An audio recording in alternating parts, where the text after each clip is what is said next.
Malolelei, ko hingoa ko sister tonga one vai, ko e kuha me ki motwhawhawhau I loa I tonga ko foi one pe ko hapai. Ko lolotonga ngawe I he misiona California, I San Jose. Pea ko whiawhia I whakamari whawhawhau ko mao ke vahe mo ki motolu, taha ngai mana nai hauko ke kumo ui. I he o ka topa wainoa taha hiva, na ku mawahe me tonga hau ki he MTC, I Provo, Utah. Pe koe whaitu o ku a koe ki mātou ka whawhikau ki mua pe a tufa ki mātou ke mau area tātaha.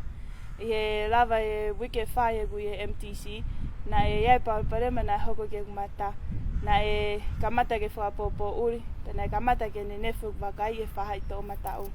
Na e whakakaukau ke mau alu ke kliniki, ke whaito o kumata, pe ke sivi pe ko hame uhoko ki ai. Pea na e awe hangaton mātou ki he ER I he whiawhi ko ia. Pea na hau tō ke tāo sivi pea ne taramai e whaiwhekau ko mata e whaihano whaito ki ai a pongpongi.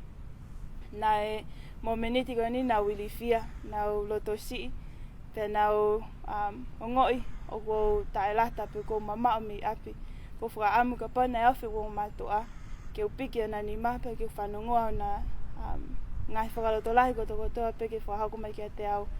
Ka na ia e ongo nei hau mālohi kia te au, ke u kui pea ke u whai haku ki lotu.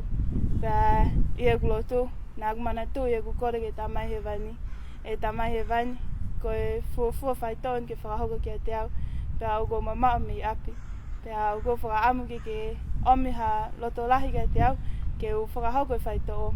I he whakanau e tala noa hiri ha ngahi wike e ku follow up appointment na e tāmai e toke tāgia te au e whaiwhekau ko e tahaini ha mana ko hoko ki o moui pea nane tāmai ka pauna ke I tonga pe ko whaitu o ke hau me ai e sisi ha ku tui e lava ke whaito o mata o ku ke fu ke isi ke hoko palparema ko ni ki o fufunga I he momeniti ko ni na ku whakamalo ia ko uhi ko I loi whapapau ofa tāmai e vania te au.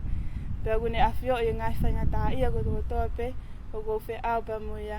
Pea kou I loi whapapau ne lava ki ne tari e ku lotu, e ku kore whakaloto lahi ke omi haiwi mua mālohi kia te au ke u whakahau koe whaitau koe ni. O kou whamon kia te kumotoru, whawhoi tui tui, ai mālohi e o lotu, pe koe tāpuaki u lava ke tau mau I taim te tau kore ai. He nai palo mese o tua o ne pehe, e taim te tau tuki ai, tene whakaawa ia. Te taim te tau kore ai, tene whaki e kia te tau tolu. O kuo whie ta atu kia te kumautou whawhoi tui tui, ko e o lawa ke ilo he tamai he vani o mo ngahi loto, mo ngahi whakaamu, mo ngahi whaingata ia ko toko toa pe mo whi au mo ia.